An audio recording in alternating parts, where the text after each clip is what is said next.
Ezequiel, 622 hasta 571. Daniel, mayormente su contemporáneo, estuvo en Babilonia. Está hablando a los judíos después del reino, post-reino, en Babilonia.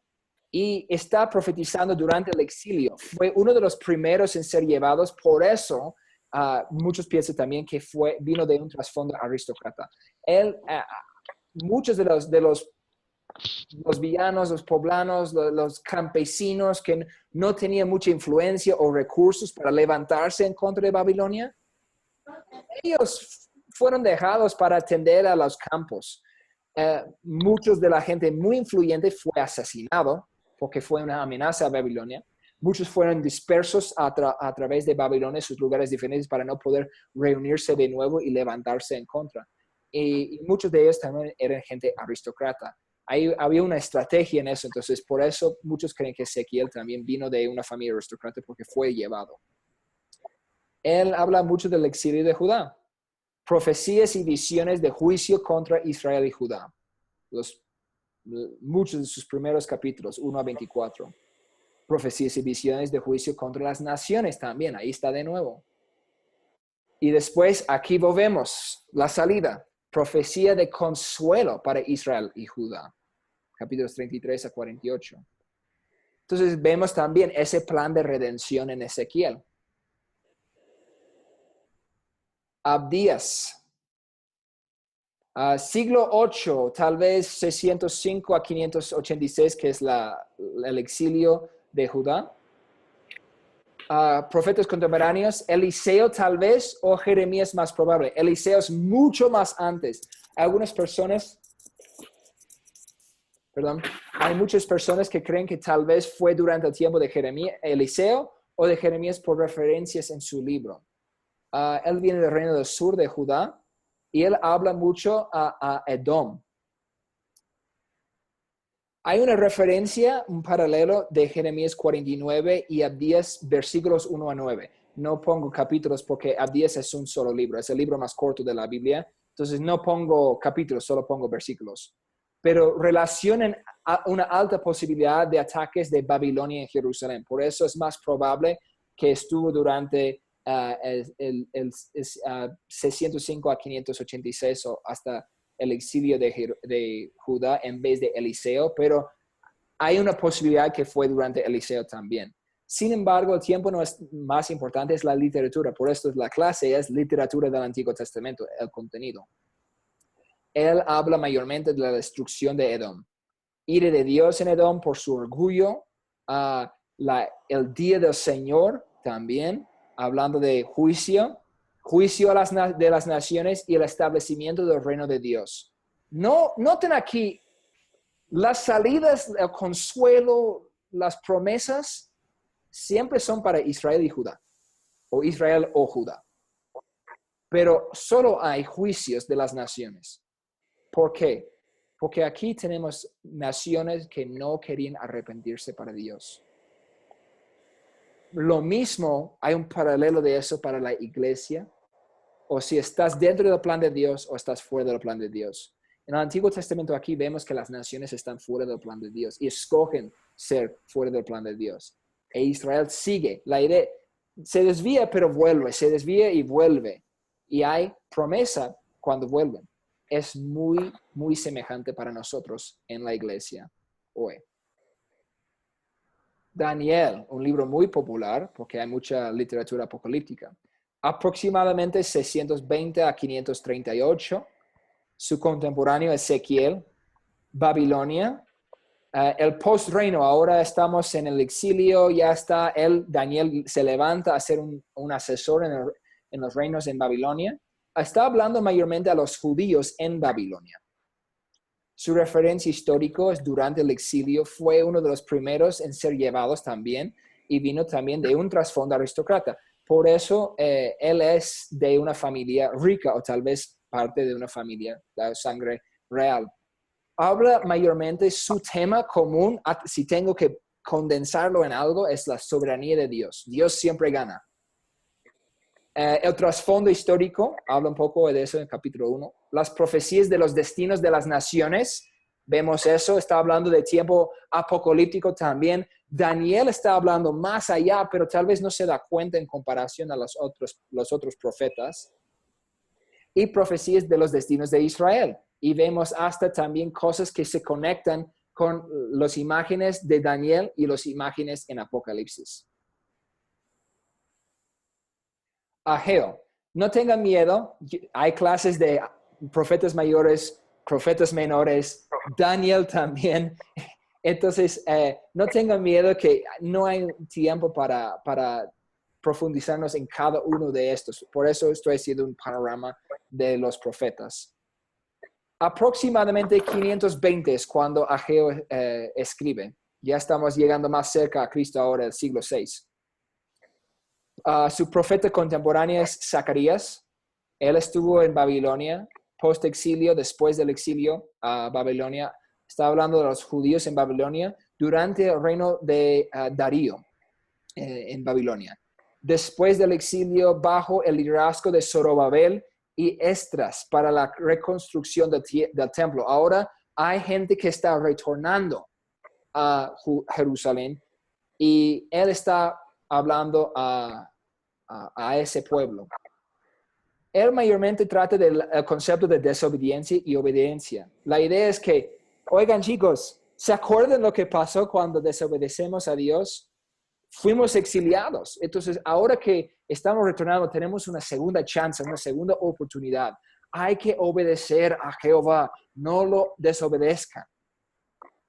El llamado de la reconstrucción del templo y la respuesta de Zorobabel. Él habla directamente, es como una carta, mayormente hace Zorobabel y la respuesta de Zorobabel, y también habla del pueblo, al pueblo. El templo se llenará con la gloria y un pueblo sucio es limpiado. Ahí está esa salida, esa redención que Dios provee para el pueblo de Israel. Si ustedes obedecen, esto es lo que les espera.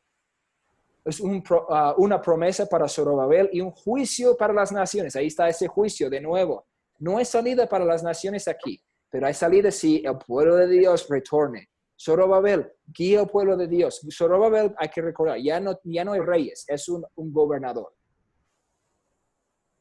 Zacarías, su contemporáneo, aproximadamente el mismo tiempo, 520. Su contemporáneo, obvio, Ageo, en Babilonia, post-exilio a los judíos, también rey Darío, todo, porque estamos hablando, Ageo y Zacarías están a la par, al mismo tiempo. Pero Ageo es un profeta, Zacarías es un sacerdote, es profeta también, pero está sirviendo como sacerdote sobre Israel. Y también habla de obediencia y desobediencia, habla de visiones mesiánicas y apocalípticas, está hablando de los últimos días también, en los primeros 6 capítulos. Capítulo 6, la coronación de Josué como sumo sacerdote. Él está intentando reestablecer el linaje del sacerdocio de Israel. Habla también de ayuno y promesas de la restauración del futuro. Ahí está de nuevo esa salida, esa restauración para Israel. Y también habla de la profecía del avivamiento y el rechazo del Mesías. Ahí estamos de nuevo. Zacarías tiene mucha literatura apocalíptica. Y también profecía de adviento y la recepción del Mesías. Mayormente lo que está pasando aquí es el tiempo de la llegada de Jesús y la segunda venida de Jesús. Si yo vuelvo a esa imagen que tenía ahí, de la perspectiva telescópica del profeta Zacarías es perfecto. Está hablando del tiempo actual en el año 522, 5 siglos antes de Cristo, el tiempo de Cristo y también un tiempo que ni nosotros hemos experimentado más de 2000 años después de Cristo, en la segunda venida de Jesús, pase cuando pase. Entonces, Zacarías tiene muchas cosas que está pasando en su libro y hay muchos eventos que están de mucha distancia, pero él recibió esas visiones todo de golpe. Y ahora ya llegamos, profeta 16, Malaquías, cronológicamente el último, aproximadamente 433 años antes de Cristo. No tiene contemporáneos. Malaquías es casi un siglo después del resto de los últimos otros profetas. Él está en Judá, post-exilio de Judá. Después del exilio, después del último retorno de Nehemías, el gobernador, él menciona eso en 1:8. Y el gobernador que él menciona es después de Nehemías. Ese gobernador no es Nehemías, es otra persona. Nehemías es uno de los últimos gobernadores mencionados por nombre en la Biblia. Entonces no se sabe cuál es, pero por las acciones de ese gobernador es como le está reprimiendo un poco por sus acciones, pero no, eso no cabe en las acciones de Nehemías. Entonces, por eso muchos historiadores de la Biblia creen que es después. Y su mensaje mayormente es mantener la fidelidad a Dios y la esperada llegada del Señor. Ahí estamos hablando del Mesías. Es capítulo 1, una afirmación del pacto de amor de Dios con Israel. Pero después de esa afirmación, es una manera de elevar a una persona y después les baja. Es una reprimenda por la falta de la fidelidad de Israel siguiendo capítulo 1 hasta capítulo 2. Y de capítulos 2 a 4 tenemos la llegada del día de la llegada del Señor. Él purificará a los sacerdotes y juzgará al pueblo. Ahí estamos hablando esa profecía mesiánica. Bueno, mayormente ya hemos alcanzado los 16 libros de los profetas. Mi punto es mostrarles un panorama, pero más en su contenido de su literatura. Hay que, y si necesiten, sé que hay mucha información aquí, repasar en los videos y mirarlos después con el contenido del texto de nuestra clase en unidad 3 y las 2 lecciones. Y me gusta más pasar los profetas no como mayores y menores, pero juntos porque podemos ver cuándo y con quiénes estaban profetizando, a cuáles reyes o a cuáles naciones y durante cuáles otros profetas. Y eso nos ayuda mucho a hacer un paralelo porque podemos ver, ¿qué es lo que Dios está diciendo al pueblo de Dios en ese tiempo? ¿Qué es el mensaje? Y no podemos leer solo crónicas y reyes y después solo los profetas, porque realmente deben ser leídas juntas. Eso nos ayuda muchísimo a entender el contenido, pero vemos desde Adán y Eva, ellos pecan y hay salida. Y tenemos el tiempo con Moisés y ellos pecan y hay salida. Y después tenemos el tiempo de la entrada en la tierra prometida bajo Josué como primer juez hasta Samuel, el último juez. Y hay el pueblo de Israel peca y después vuelve y hay salida. Y durante el tiempo de los reyes, hay reyes buenos, reyes malos, pecan, pero vuelven también y hay salida. Y vamos a ver esto también al Nuevo Testamento. Pecamos, la gente de la iglesia primitiva pecaron, volvieron y hay salida bajo la salvación de Cristo. Y nosotros hoy, en el siglo XXI, muchas veces somos así, pecamos, pero tenemos que ver que Dios tiene, hay un término de latín, se llama su modus operandi, su modo de operar, es lo que significa, su manera de actuar. Dios es un Dios misericordioso. Es un Dios que provee una salida, que provee una salvación para su pueblo. Y vemos eso, es su historia que traza toda la Biblia, desde Adán y Eva hasta Apocalipsis. Desde el primer pecado hasta la Nueva Jerusalén. Y eso es una promesa que se incluye para nosotros. Es un mensaje que nosotros tenemos que recordar. Y es fácil para muchos pastores solo predicar la redención y el amor, o la gracia, o la misericordia de Dios, pero también tenemos que predicar su ira. Dios es un Dios justo también. Y tenemos que recordar que Dios no puede existir junto con el pecado.